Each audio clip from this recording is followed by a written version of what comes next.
ನಮಸ್ಕಾರ. ದೇಶದ ಇಂದಿನ ಪ್ರಮುಖ ಸುದ್ದಿಗಳನ್ನ ನೋಡೋಣ. ನಾನು ರಂಜಿತಾ ರೇವಣ್ಣ. ಸಂಸತ್ತಿನ ಬಜೆಟ್ ಅಧಿವೇಶನದಲ್ಲಿ ಬಿಜೆಪಿ ಹಾಗೂ ಕಾಂಗ್ರೆಸ್ ನಡುವೆ ಮಾತಿನ ಸಮರ ಮುಂದುವರೆದಿತ್ತು. ಮಾಜಿ ಸೇನಾ ಮುಖ್ಯಸ್ಥ ಎಂಎಂ ನರವಾಣೆ ಅವರ ಪುಸ್ತಕದ ಕುರಿತು ವಾಗ್ದಾಳಿ ನಡೆಸುತ್ತಿದ್ದಾರೆ. ಈ ಮಧ್ಯೆ ಇಂದು ಸಂಜೆ 5 ಗಂಟೆಗೆ ನಿಗದಿಯಾಗಿದ್ದ ಪ್ರಧಾನಿ ಮೋದಿ ಅವರ ಭಾಷಣವನ್ನ ರದ್ದುಗೊಳಿಸಲಾಗಿತ್ತು. ಸದನವನ್ನ ನಾಳೆಗೆ ಮುಂದೂಡಲಾಗಿದೆ. ಮಾಧ್ಯಮವೊಂದು ವರದಿ ಮಾಡಿರುವಂತೆ ಸದನದಲ್ಲಿ ಮಾಜಿ ಸೇನಾ ಮುಖ್ಯಸ್ಥ ಎಂಎಂ ನರವಾಣೆ ಅವರ ಪುಸ್ತಕದ ಬಗ್ಗೆ ವಿವಾದ ಭುಗಿಲೆದ್ದಿತ್ತು. ಚೀನಾದ ಅತಿಕ್ರಮಣಗಳನ್ನು ಆರೋಪಿಸಿ ಸರ್ಕಾರವನ್ನ ಟೀಕಿಸಲು ರಾಹುಲ್ ಗಾಂಧಿ ಅಸ್ತ್ರವಾಗಿ ಬಳಸುತ್ತಿದ್ದಾರೆ. ಇದಕ್ಕೆ ಪ್ರತಿಕ್ರಿಯೆಯಾಗಿ ಬಿಜೆಪಿ ಸಂಸದ ನಿಶಿಕಾಂತ್ ದುಬೆ ಕೂಡ ಸದನಕ್ಕೆ ಪುಸ್ತಕವನ್ನ ತಂದರು.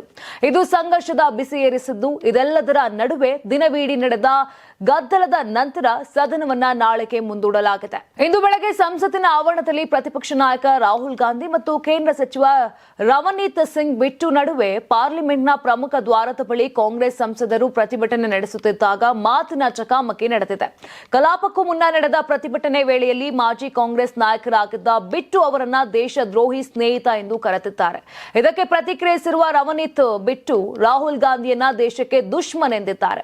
ರವನೀತ್ ಸಿಂಗ್ ಬಿಟ್ಟು ಹೋಗುತ್ತಿರೋದನ್ನ ನೋಡಿದ ರಾಹುಲ್ ಗಾಂಧಿ ಇಲ್ಲಿ ಒಬ್ಬ ದೇಶದ್ರೋಹಿ ನಡೆದುಕೊಂಡು ಹೋಗುತ್ತಿದ್ದಾರೆ, ಅವರ ಮುಖ ನೋಡಿ ಎಂದು ಹೇಳಿ ಬಿಟ್ಟುಗೆ ಶೇಕ್ ಹ್ಯಾಂಡ್ ಮಾಡುತ್ತಾರೆ. ಹೆಲೋ ಬ್ರದರ್, ನನ್ನ ದೇಶದ್ರೋಹಿ ಸ್ನೇಹಿತ, ಚಿಂತೆ ಮಾಡಬೇಡಿ, ಮುಂದೆ ಮತ್ತೆ ಕಾಂಗ್ರೆಸ್ಗೆ ಬರ್ತೀರಾ ಎಂದಿದ್ದಾರೆ. ಆಗ ಶೇಕ್ ಹ್ಯಾಂಡ್ ಮಾಡದ ಬಿಟ್ಟು ರಾಹುಲ್ ಗಾಂಧಿಯನ್ನ ದೇಶದ ಶತ್ರು ಅಂತ ಕರೆದಿದ್ದಾರೆ. ಅಲ್ಲದೆ ಯುದ್ಧವನ್ನ ಗೆದ್ದಂತೆ ಕುಳಿತಿದ್ದಾರೆ ಎಂದು ಪ್ರತಿಭಟನಾ ನಿರತ ಸಂಸದರ ಕಡೆಗೆ ತಿರುಗಿ ಹೇಳಿದ್ದಾರೆ. ಪಶ್ಚಿಮ ಬಂಗಾಳದ ಮುಖ್ಯಮಂತ್ರಿ ಮಮತಾ ಬ್ಯಾನರ್ಜಿ ಅವರು ರಾಜ್ಯದಲ್ಲಿ ನಡೆಯುತ್ತಿರುವ ಎಸ್ಐಆರ್ ಅನ್ನ ಪ್ರಶ್ನಿಸಿ ಸಲ್ಲಿಸಿದ ರಿಟ್ ಅರ್ಜಿಯ ವಿಚಾರಣೆ ವೇಳೆ ಬುಧವಾರ ಸುಪ್ರೀಂ ಕೋರ್ಟ್ನಲ್ಲಿ ಡ್ರಾಮವೇ ನಡೆದೋಗಿದೆ. ಇದೇ ಮೊದಲ ಬಾರಿಗೆ ಹಾಲಿ ಮುಖ್ಯಮಂತ್ರಿಯೊಬ್ಬರು ಸುಪ್ರೀಂ ಕೋರ್ಟ್ ಮುಂದೆ ಖುದ್ದಾಗಿ ಹಾಜರಾಗಿ ಮೌಖಿಕ ವಾದ ಮಂಡಿಸಿದ ಘಟನೆ ನಡೆಯಿತು. ಇದು ಕೇವಲ ಬಂಗಾಳವನ್ನ ಚುನಾವಣೆಗೆ ಮುಂಚೆ ಟಾರ್ಗೆಟ್ ಮಾಡಲು ಯತ್ನಿಸುತ್ತಿದ್ದಾರೆ ಎಂದು ಆರೋಪಿಸಿದ ದೀದಿ ಕೇವಲ ಬಂಗಾಳವನ್ನ ಚುನಾವಣೆಯ ಸಮಯದಲ್ಲಿ ಗುರಿಯಾಗಿಸಿದ್ದಾರೆ. ಯಾಕೆ 24 ವರ್ಷಗಳ ನಂತರ ಈಗ ಏನು ಅವಸರ? 2 ವರ್ಷಗಳ ಕೆಲಸವನ್ನ 2 ತಿಂಗಳಲ್ಲಿ ಮಾಡುವ ಅವಸರ ಯಾಕೆ? ಬಂಗಾಳವನ್ನ ಟಾರ್ಗೆಟ್ ಮಾಡಿದ್ದಾರೆ. ಅಸ್ಸಾಂನಲ್ಲಿ ಏಕೆ ಮಾಡುತ್ತಿಲ್ಲ? ಈಶಾನ್ಯ ರಾಜ್ಯಗಳು ಏಕೆ ಮಾಡುತ್ತಿಲ್ಲ ಎಂದು ಮುಖ್ಯ ನ್ಯಾಯಮೂರ್ತಿ ಸೂರ್ಯಕಾಂತ್, ನ್ಯಾಯಮೂರ್ತಿ ಜಯಮಲ್ಯ ಬಾಗ್ಚಿ ಮತ್ತು ನ್ಯಾಯಮೂರ್ತಿ ವಿಪುಲ್ ಪಂಚೋಲಿ ಅವರನ್ನೊಳಗೊಂಡ ಪೀಠದ ಮುಂದೆ ಕಟುವಾಗಿ ಪ್ರಶ್ನಿಸಿ ಕಾನೂನು ವಿಷಯಗಳ ಕುರಿತು ವಾದ ಮಂಡಿಸಿದರು. ಮಮತಾ ಬ್ಯಾನರ್ಜಿ ಕೂಡ ಸಂಕ್ಷಿಪ್ತವಾಗಿ ತಮ್ಮ ವಾದವನ್ನ ಮಂಡಿಸಿದ್ರು. ಮಹಾರಾಷ್ಟ್ರದಲ್ಲಿ ಎನ್ಸಿಪಿ ಬಣಗಳ ವಿಲೀನ ಮಾತುಗಳು ಕೇಳಿ ಬರುತ್ತಿರುವಂತೆಯೇ ಮಹಾರಾಷ್ಟ್ರದ ದಿವಂಗತ ಉಪಮುಖ್ಯಮಂತ್ರಿ ಅಜಿತ್ ಪವಾರ್ ಅವರ ಪುತ್ರರಾದ ಪಾರ್ಥ ಪವಾರ್ ಮತ್ತು ಜಯ್ ಪವಾರ್ ಬುಧವಾರ ಬಾರಾಮತಿಯಲ್ಲಿ ಎನ್ಸಿಪಿ ಮುಖ್ಯಸ್ಥ ಶರದ್ ಪವಾರ್ ಅವರನ್ನ ಭೇಟಿಯಾಗಿ ಮಾತುಕತೆಯನ್ನ ನಡೆಸಿದ್ದಾರೆ. ಇದು ತೀವ್ರ ಕುತೂಹಲಕ್ಕೆ ಕಾರಣವಾಗಿದೆ. ಪವಾರ್ ಕುಟುಂಬದ ಹುಟ್ಟೂರಾದ ಬಾರಾಮತಿಯಲ್ಲಿರುವ ವಿದ್ಯಾ ಪ್ರತಿಷ್ಠಾನ ಎಂಬ ಶಿಕ್ಷಣ ಸಂಸ್ಥೆಯ ಆವರಣದಲ್ಲಿ ಸಭೆ ನಡೆದಿದೆ. ಸುಮಾರು 1.5 ಗಂಟೆಗಳ ಕಾಲ ಸಭೆ ನಡೆದಿದೆ. ಆದರೆ ಏನೆಲ್ಲ ಮಾತುಕತೆಗಳು ನಡೆದಿದೆ ಎಂಬುದರ ಬಗ್ಗೆ ಅಧಿಕೃತ ಮಾಹಿತಿ ತಿಳಿದು ಬಂದಿಲ್ಲ. 2 ಎನ್ಸಿಪಿ ಬಣಗಳ ವಿಲೀನ ಮತ್ತು ಮುಂಬರುವ ಜಿಲ್ಲಾ ಪರಿಷತ್ ಚುನಾವಣೆ ಹಿನ್ನೆಲೆ ಮಾತುಕತೆ ನಡೆದಿರಬಹುದು ಎನ್ನಲಾಗಿದೆ. ಅಜಿತ್ ಪವಾರ್ ನಿಧನದ ಬಳಿಕ ಎನ್ಸಿಪಿ ರಾಜಕೀಯ ಸಂಪೂರ್ಣವಾಗಿ ಪರಿವರ್ತನೆಯಾಗ್ತಿದೆ. ರಾಜ್ಯದಲ್ಲಿ ನಡೆದ ಸ್ಥಳೀಯ ಸಂಸ್ಥೆ ಚುನಾವಣೆಯ ಸಮಯದಲ್ಲಿ ಅಜಿತ್ ಅವರು ಎನ್ಸಿಪಿಯ 2 ಬಣಗಳು ಒಂದಾಗಬೇಕೆಂಬ ತಮ್ಮ ಬಯಕೆಯನ್ನ ವ್ಯಕ್ತಪಡಿಸಿದ್ರಂತೆ. ಆದರೆ ಎನ್ಸಿಪಿ ಮತ್ತು ಶರದ್ ಪವಾರ್ ಎನ್ಸಿಪಿ ಬಣದ ನಡುವೆ ವಿಲೀನದ ಬಗ್ಗೆ ಈವರೆಗೆ ಯಾವುದೇ ಚರ್ಚೆ ನಡೆದಿಲ್ಲ ಎಂದು ಪ್ರಫುಲ್ ಪಟೇಲ್ ಸ್ಪಷ್ಟಪಡಿಸಿದ್ದಾರೆ. ಪಕ್ಷದ ಸಮಸ್ಯೆಗಳನ್ನ ಪರಿಹರಿಸುವತ್ತ ನಮ್ಮ ಗಮನ ಇದೆ. ವಿಲೀನದ ವದಂತಿಯನ್ನ ತಿರಸ್ಕರಿಸಿದ ಪ್ರಫುಲ್ ಪಟೇಲ್ ಅಜಿತ್ ದಾದಾ ಕನಿಷ್ಠ 2 ಬಾರಿ ಟಿವಿ ಚಾನೆಲ್ಗಳಲ್ಲಿ ತಮ್ಮ ನಿಲುವನ್ನು ಸ್ಪಷ್ಟಪಡಿಸಿದ್ದಾರೆ ಎಂದು ಹೇಳಿದ್ದಾರೆ. ಅಂತಹ ಯಾವುದೇ ಪ್ರಸ್ತಾಪವಿಲ್ಲ ಮತ್ತು 2 ಪಕ್ಷಗಳ ನಡುವಿನ ಸಮನ್ವಯವು ಸ್ಥಳೀಯ ಸಂಸ್ಥೆ ಚುನಾವಣೆಗೆ ಸೀಮಿತವಾಗಿದೆ ಎಂದು ಸ್ಪಷ್ಟವಾಗಿ ಹೇಳಿದರು. ಇನ್ನು ಸ್ಥಳೀಯ ಸಂಸ್ಥೆ ಚುನಾವಣೆಗಾಗಿ ಎನ್ಸಿಪಿ ಅಹಲ್ಯ ನಗರದಲ್ಲಿ ಬಿಜೆಪಿ ಮತ್ತು ನಾಸಿಕ್ನಲ್ಲಿ ಶಿವಸೇನೆಯೊಂದಿಗೆ ಮೈತ್ರಿ ಮಾಡಿಕೊಂಡಿದೆ ಎಂದು ಪಟೇಲ್ ಹೇಳಿದರು. ತಮಿಳುನಾಡು ಚುನಾವಣೆಗೆ ಇನ್ನೇನು ಕೆಲವೇ ತಿಂಗಳುಗಳು ಬಾಕಿ ಇದೆ. ಇದರ ನಡುವೆ ಮತ್ತೆ ನಾವೇ ಅಧಿಕಾರಕ್ಕೆ ಬರ್ತೀವಿ ಅಂತ ಡಿಎಂಕೆ ಹೇಳ್ತಿದ್ರೆ, ಇತ್ತ ಡಿಎಂಕೆ ಸೋಲಿಸೋದು ಟಿವಿಕೆಯಿಂದ ಮಾತ್ರ ಸಾಧ್ಯ ಅಂತ ನಟ ವಿಜಯ್ ಕೌಂಟರ್ ಅನ್ನ ಕೊಡ್ತಿದ್ದಾರೆ. ಇತ್ತ ಎನ್ಡಿಎ ಮೈತ್ರಿಕೂಟವು ಚುನಾವಣಾ ಸಂಘಟನೆಯಲ್ಲಿ ತೊಡಗಿಕೊಂಡಿದೆ. ಇನ್ನು ಚುನಾವಣೆ ಹೊತ್ತಲ್ಲಿ ಅಣ್ಣಾಮಲೈ ಬಿಗ್ ಶಾಕ್ ಅನ್ನ ಕೊಟ್ಟಿದ್ದಾರೆ. ಕಾಂಗ್ರೆಸ್ ಡಿಎಂಕೆ ಮೈತ್ರಿಕೂಟದ ಹಗ್ಗ ಜಗ್ಗಾಟ ಮುಂದುವರೆದಿದೆ. ರಾಜ್ಯಾಧ್ಯಕ್ಷ ನೈನಾರ್ ನಾಗೇಂದ್ರನ್ ಅವರೊಂದಿಗಿನ ಸಂಘರ್ಷಕ್ಕೂ ಕಾರಣವಾಗಿದೆ. ಅಣ್ಣಾಮಲೈ ಚುನಾವಣಾ ಉಸ್ತುವಾರಿ ಹುದ್ದೆಗೆ ರಾಜೀನಾಮೆ ನೀಡಿದ್ದಾರೆ ಎಂದು ಹೇಳಲಾಗುತ್ತಿದೆ. ಆದರೆ ತಂದೆಯ ಅನಾರೋಗ್ಯದ ಕಾರಣ ಕರ್ತವ್ಯಗಳನ್ನು ನಿರ್ವಹಿಸಲು ಸಾಧ್ಯವಿಲ್ಲ ಎಂದು ಅಣ್ಣಾಮಲೈ ಸ್ವತಃ ವಿವರಣೆ ನೀಡಿದ್ದಾರೆ ಅಂತ ನೈನಾರ್ ನಾಗೇಂದ್ರನ್ ಕ್ಲಾರಿಟಿ ಕೊಟ್ಟಿದ್ದಾರೆ.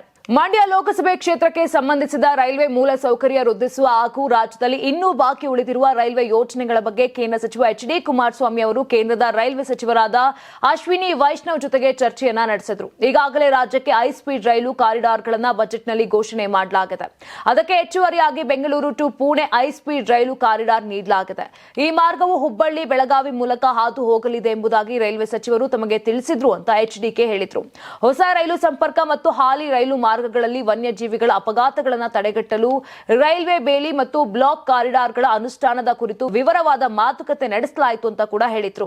ದೇಶಾದ್ಯಂತ ನಡೆಯುತ್ತಿರುವ ತ್ಯಾಜ್ಯ ಆಯುವವರ ಗಣತಿಯ ಕುರಿತು ಕೇಂದ್ರ ಸರ್ಕಾರ ಮೊದಲ ಬಾರಿಗೆ ಡೇಟಾವನ್ನ ಬಿಡುಗಡೆ ಮಾಡಿದೆ. ಇದು 35 ರಾಜ್ಯಗಳು ಮತ್ತು ಕೇಂದ್ರಾಡಳಿತ ಪ್ರದೇಶಗಳ ನಗರ ಪ್ರದೇಶಗಳಲ್ಲಿ ಇದುವರೆಗೆ ಒಟ್ಟು 1.52 ಲಕ್ಷ ಅಂತಹ ಕಾರ್ಮಿಕರ ಪ್ರೊಫೈಲ್ ಮತ್ತು ಮೌಲ್ಯೀಕರಣವನ್ನ ತೋರಿಸಿದೆ. ರಾಷ್ಟ್ರೀಯ ಮಟ್ಟದಲ್ಲಿ ಒಟ್ಟಾರೆ ತ್ಯಾಜ್ಯ ಆಯುವವರಲ್ಲಿ 84.5% ಪರಿಶಿಷ್ಟ ಜಾತಿಗಳು, ಪರಿಶಿಷ್ಟ ಪಂಗಡಗಳು ಮತ್ತು ಇತರ ಹಿಂದುಳಿದ ವರ್ಗಗಳಿಗೆ ಸೇರಿದವರಾಗಿದ್ದಾರೆ.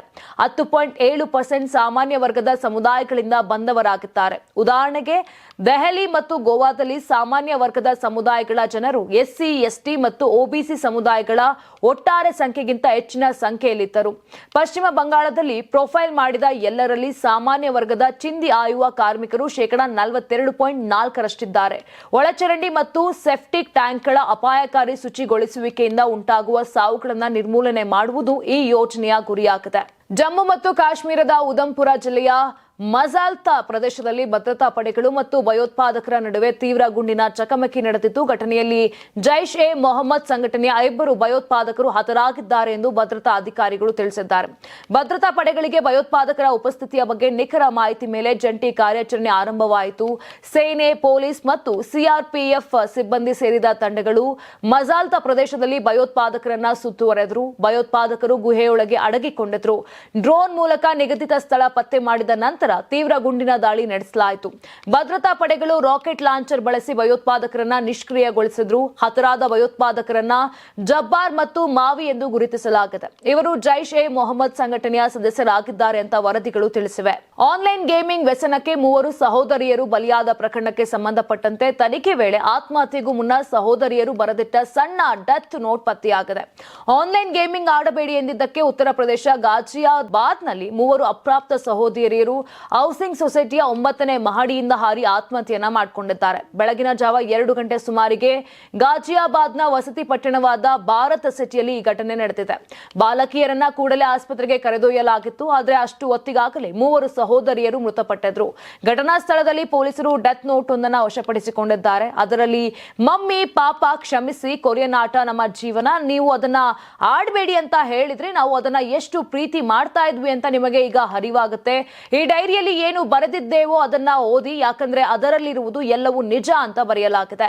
ಎಸ್, ನೋಡಿದ್ರಲ್ಲ, ಇದಿಷ್ಟು ಆಗಿತ್ತು ಇಂದಿನ ದೇಶದ ಪ್ರಮುಖ ಸುದ್ದಿಗಳು. ನಾಳೆ ಮತ್ತೆ ನ್ಯಾಷನಲ್ ಎಕ್ಸ್ಪ್ರೆಸ್ ನಲ್ಲಿ ಭೇಟಿಯಾಗೋಣ. ನೋಡ್ತಾ ಇರಿ ಕರ್ನಾಟಕ ಟಿವಿದು ಕನ್ನಡಿಗರ ಧ್ವನಿ. ನಾನು ನಿಮ್ಮ ರಂಜಿತ ರೇವಣ್ಣ. ಯಾರಾಗ್ತಾರೆ ಎಂಎಲ್ಎ ಅಭ್ಯರ್ಥಿ 2028 ಶೀಘ್ರದಲ್ಲೇ. ಪ್ರತಿದಿನ ಒಂದೊಂದು ಕ್ಷೇತ್ರದ ಟಿಕೆಟ್ ಆಕಾಂಕ್ಷಿಗಳ ಸಂಪೂರ್ಣ ಮಾಹಿತಿ ಪೊಲಿಟಿಕಲ್ ಜರ್ನಲಿಸ್ಟ್ ಕೆಎಂ ಶಿವಕುಮಾರ್ ಅವರಿಂದ. ಕರ್ನಾಟಕದ ನಂಬರ್ 1 ಡಿಜಿಟಲ್ ಮೀಡಿಯಾ ನಿಮ್ಮ ನೆಚ್ಚಿನ ಕರ್ನಾಟಕ ಟಿವಿಯಲ್ಲಿ ಮಾತ್ರ. ನೀವು ಸಣ್ಣ ಆಗ್ಬೇಕಲ್ವಾ? ಅದು ಒಂದು ಉತ್ತಮ ಆಹಾರದಿಂದ ಸಣ್ಣ ಆಗ್ಬೇಕಲ್ವಾ? ಪ್ರತಿದಿನ ನಮ್ಮ ಜೀನಿ ಸ್ಲಿಮ್ ನ ಯೂಸ್ ಮಾಡಿ ಯಾವುದೇ ಸೈಡ್ ಎಫೆಕ್ಟ್ ಇಲ್ದಂಗೆ ನೀವು ಸಣ್ಣ ಆಗ್ತೀರಾ.